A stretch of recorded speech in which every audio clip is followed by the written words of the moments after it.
হয় চৰকাৰ আহে চৰকাৰ যায় সকলোবোৰ প্ৰতিশ্ৰুতি যেন প্ৰতিশ্ৰুতি হৈ ৰৈ যায় মোৰ পিছফালে যেটো দেখি আছে আসলে এইটো কোনো ধৰণৰ এইটো আসলে কোনো খেতি পথাৰ নহয় এখন এইটো আসলে এইটো হৈছে এটা মূল পথ আৰু এই মূল পথটো হৈছে সংযোগী ২৭ নং ৰাষ্ট্ৰীয় ঘাইপথলত এইটো সংযোগী হৈ আছে আৰু আসলে বিএছ কলেজ হাউলি যেহেতু হাউলি বিএছ কলেজলৈ যাবলৈ হলে এইটো হৈছে মুখ্য পথ আৰু মুখ্য পথটোৰ আসলে দুৰৱস্থা চাওক এনেকৈ আসলে পথৰ ওপৰত আসলে ভুই ৰোৱা দেখা পোৱা গৈছে আৰু এই ক্ষেত্ৰত যেহেতু এই পথেৰে আহি আছে এজন বাইক আৰোহীজন কিমান কষ্টৰে আহি আছে আপোনালোকে চাওক এয়া হৈছে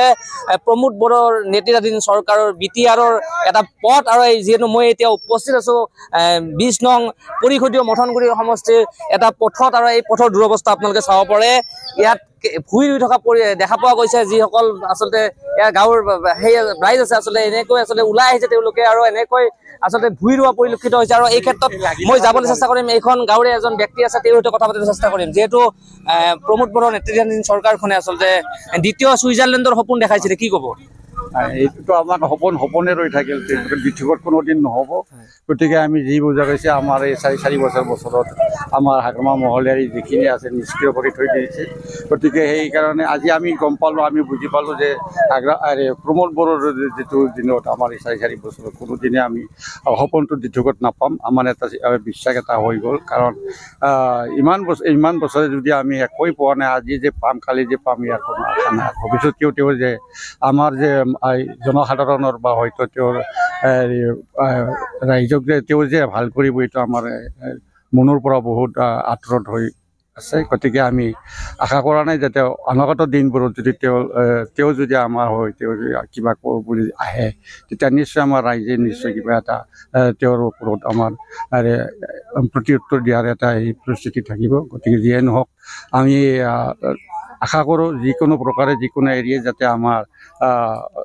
আগন্তুক দিনত যেতিয়া আমাৰ পৰিষদীয় যেতিয়া আমাৰ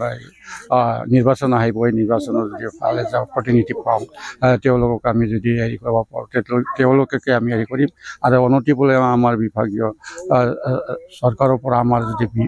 বিজেপি চৰকাৰৰ পৰা তেওঁলোকে এলায়েন্স কৰিছে যদিও অন্যান্য যিমানখিনি আছে যদিও আমি এই অঞ্চলত তেওঁলোকে আমি যি দেখা পাইছোঁ যে হয়তো বিজেপিৰ এলায়েন্সত আছে যদিও হয়তো বিটিআৰৰ যি আমাৰ চিফ হয়তো প্ৰমোদ বড়ো তেওঁৰ চিফৰ আমাৰ যিটো আমাৰ অসম ৰাজ্যিক চিফৰ উঠা বহাই আমি দেখা যেন পাইছোঁ গতিকে সেইকাৰণে আমি আশা কৰিব নোৱাৰোঁ গতিকে আমাৰ এই ২০ নং মথনগুৰি যিটো সমষ্টিৰ আমাৰ এই ২০ নং মথনগুৰি পৰিষদীয় যিটো আমাৰ খাতালপাৰা সমষ্টি বড়োবস্তিৰ যাতে এই ঘাইপথটো যাতে আমাৰ সুচল কৰি দিয়ে উন্নতিমূলক কৰি দিয়ে তেতিয়াহ'লে আমি নথৈ আসলে মোৰ কেমেৰা সজ্জিত আৰু এবাৰ দেখা পাতিম এইটো হৈছে যি আসলে পথ আৰু এইটো ২৭ নম্বৰ ৰাষ্ট্ৰীয় ঘাইপথৰ লগত সংযোগী পথ বিএছ কৰে ৪-৫খন